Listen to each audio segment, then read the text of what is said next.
Hello everyone, welcome to अनुभव academy. मेरा नाम है अनुभव यादव। आप सभी का स्वागत है आज के इस वीडियो लेक्चर में।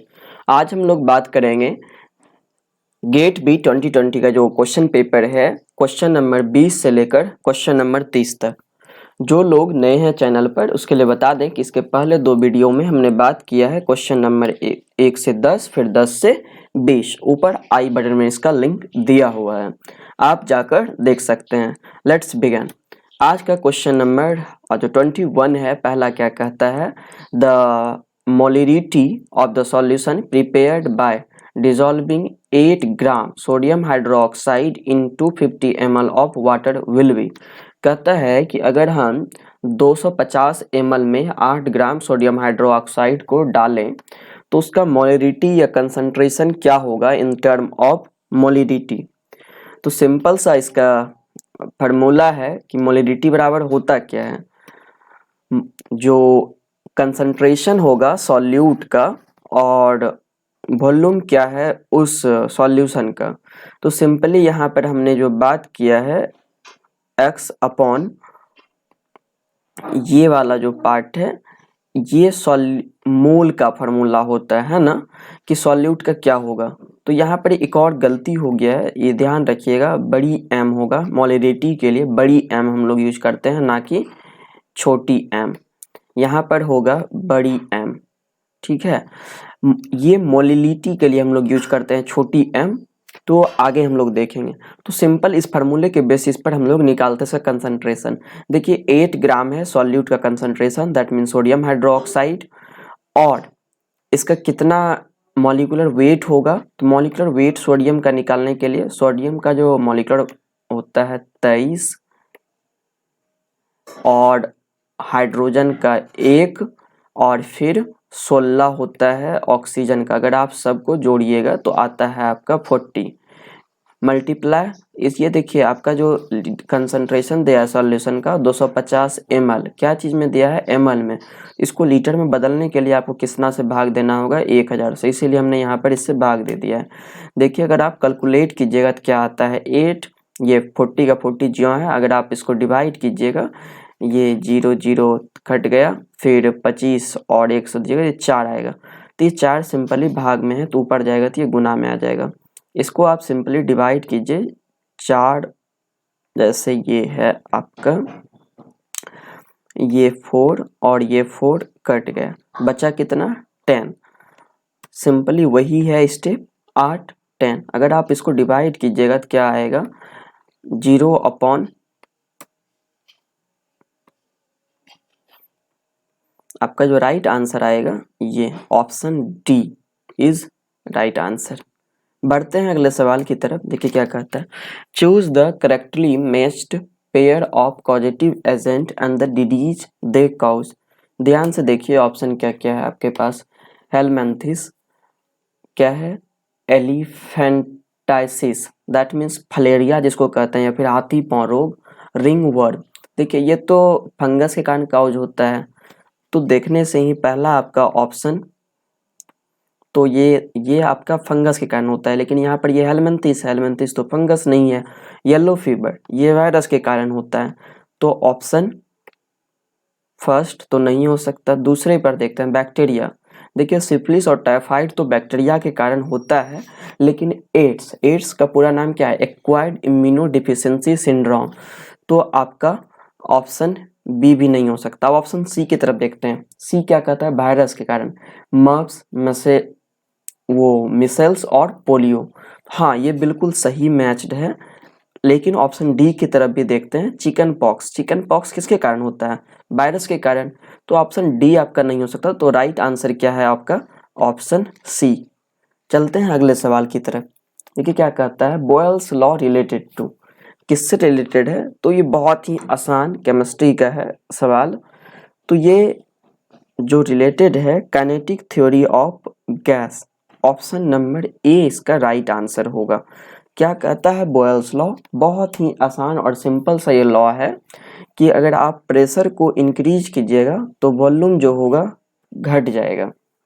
ये यहाँ पर लिखा हुआ है, वीडियो पॉज करके आप इसको पढ़ सकते हैं। इन शॉर्ट ऐसे पता होना चाहिए। सिंपली कुछ नहीं, अगर आप प्रेशर को बढ़ाते हैं तो आपका वॉल्यूम क्या हो जाएगा, घट जाएगा। प्रेशर को अगर कम करते हैं तो वॉल्यूम बढ़ेगा। बॉयल्स लॉ यही कहता है। बहुत ही सिंपल है। क्या होगा इसका answer, option A, kinetic theory of gases से रिलेटेड है। अब अगला सवाल क्या कहता है, what would be the volume of water that would fall on 1.5 hectares of ground when the rainfall is 5 centimetre. कुछ नहीं, कहता है कि अगर आपका टोटल 1.5 हेक्टेयर जमीन है, 1.5 हेक्टेयर जमीन है, उस पर 5 सेंटीमीटर बारिश होता है तो कितना वो वाटर का वॉल्यूम होगा क्यूबिक मीटर में या फिर मीटर क्यूब कहिए। तो ये इसका आपको कैलकुलेट करने के लिए सबसे पहला चीज़ क्या करना होगा, ये जो है हेक्टेयर एक एसआई यूनिट नहीं है, तो हम लोग क्या करेंगे, इसको पहले एसआई यूनिट में कन्वर्ट करेंगे। 1 हेक्टेयर बराबर कितना होता है, तो इतना मीटर स्क्वायर होता है। अगर आप 1.5 हेक्टेयर को तब्दील कीजिएगा मीटर स्क्वायर में तो आपका ये आता है। एक और बात यहाँ पर, अगर ये सेंटीमीटर में है, इसको भी आपको मीटर में बदलने के लिए क्या करना होगा, सिंपल सा क्या करना होगा, 5/100 करना होगा, है ना। वही चीज हमने यहाँ पर किया है, 5/100। वॉल्यूम बराबर क्या होता है, एरिया गुने डेप्थ। तो आपको एरिया दिया हुआ है, ये देखिए एरिया, ठीक है, और ये आपको दिया गया है डेप्थ। डेप्थ यहाँ सेंटीमीटर में है तो इसको हम मीटर में बदलने के लिए ये कर दिए, ठीक है, भाग दे दिए 100 से। तो क्या हो जाएगा, ये 2 जीरो और ये 2 जीरो कट गया, बचा कितना, 150 गुने 5 बराबर 750 मीटर क्यूब। इसी को क्या लिखा गया है, क्यूबिक मीटर हम लोग लिख सकते हैं। तो ऑप्शन बी जो होगा आपका राइट आंसर होगा, option B. Okay, next question देखिए क्या कहता है, चूज द करेक्ट स्टेटमेंट। बहुत ही आसान सवाल है, ये क्लास 9th का स्टूडेंट बना लेगा। कहता है static friction is always greater than the sliding friction. Static friction मतलब कि अगर कोई स्थिर वस्तु है उसके बीच पर अगर आप दूसरे वस्तु को स्लाइड करते हैं तो वो ज़्यादा होगा कंपेयर टू स्लाइडिंग। अगर दो वस्तु फिसल रहा है उसके बीच का फ्रिक्शन, तो हाँ ये बिल्कुल सही है। आप देख सकते हैं अगर दो ऑब्जेक्ट स्थिर है उसे आगे बढ़ाने में आपको ज़्यादा बल लगेगा, जबकि अगर कोई वस्तु फिसल रहा है तो उसको फिसलाने में आपको बहुत कम बल लगेगा। तो ऑप्शन ए सही है। अब बढ़ते हैं दूसरे जो ऑप्शन है, static friction is equal to sliding friction. नहीं, ऐसा नहीं होता है। Coefficient of static friction is always less than the coefficient of sliding friction. जब ये सही है तो ये कैसे गलत हो सकता है, सही हो सकता है ना। ये इसका अपोजिट है तो नहीं होगा। Limiting friction is always less than the sliding friction, नहीं। तो आपका जो करेक्ट आंसर बनता है इसमें ऑप्शन ए बनता है। Right answer is option A, static friction is always greater than the sliding friction. अब अगला सवाल क्या कहता है, a person crosses a 6 metre long street in 5 minute, what is his speed in kilometre per hour. ये देखिए बहुत ही simple है, आसानी से बन जाना चाहिए, कुछ नहीं है इसमें लॉजिक, केवल यही है कि आपको मीटर से किलोमीटर में कन्वर्ट करने आना चाहिए। फार्मूला तो सबको पता है कि स्पीड बराबर क्या होता है, डिस्टेंस अपॉन टाइम। यह रहा आपका ऑप्शन। कोशिश कीजिए बनाने के, वीडियो रोक कर, नहीं बनता है तब आप देख सकते हैं सॉल्यूशन। कुछ नहीं, देखिए स्पीड को आपको क्या करना पड़ेगा, सिंपली स्पीड आपका कितना है 600 मीटर, 600 और टाइम 5, तो आपका आया कितना 120 मीटर पर मिनट। ये तो आपका पूछ रहा है क्या चीज़ में, किलोमीटर पर आवर में। इसको बदलने के लिए क्या करना होगा, कुछ नहीं, 600 में ये मीटर है तो आपको किलोमीटर में बदलने के लिए 1000 से डिवीजन देना पड़ेगा, कर दिए। और मिनट को घंटा में बदलने के लिए 60 से भाग देना पड़ेगा। तो अगर आप इसको डिवाइड करते हैं तो ये आता है और आपका ऑप्शन ये आता है। तो ये देखिए भाग में तो ऊपर जाएगा तो ये गुना में आएगा, तो ये आ जाएगा 7.2 आवर। तो राइट आंसर इसका क्या हो जाएगा, option number B, right answer. ठीक है, अब बढ़ते हैं अगले सवाल की तरफ। कहता है what is the relationship between edge length in a triclinic unit cell.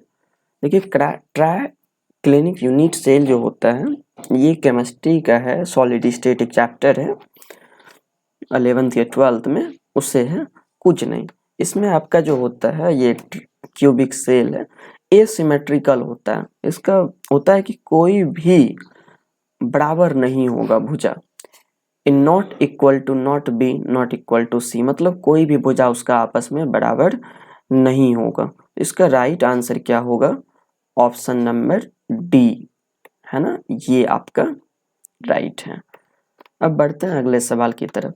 The reaction which occurs when two molecules of acetaldehyde react in the presence of aqueous sodium hydroxide is called। देखिए बहुत ही आसान सा सवाल है। कहता है कि अगर रिएक्शन एल्डिहाइड के बीच में होता है in the presence of sodium hydroxide, तो उस रिएक्शन को क्या कहेंगे। तो उस रिएक्शन को हम लोग एल्डोल कंडेंसेशन कहते हैं।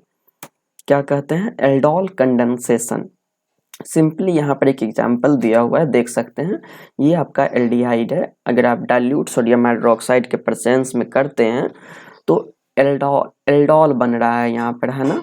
इसी कारण इसको एल्डोल कंडेंसेशन, क्यों, क्योंकि यहाँ पर वाटर मॉलिक्यूल रिलीज हो रहा है, तो इसीलिए कंडेंसेशन कहते हैं। तो इसका राइट आंसर जो होगा ऑप्शन नंबर ए होगा, एल्डोल कंडेंसेशन कहेंगे। देखिए इसमें से ये नीचे आप वीडियो पॉज करके देख सकते हैं। एक और बात, in the case of Perkin reaction enolate generated by aldehyde is aromatic. ये जो है अगर ये तभी होगा जब ये एरोमेटिक होगा। अब बढ़ते हैं, इसी में से कुछ चीज़ें हैं, ये आप वीडियो पॉज करके देख लीजिए इनको। कहता है in the first 10 overs of cricket games the run rate was 3.2।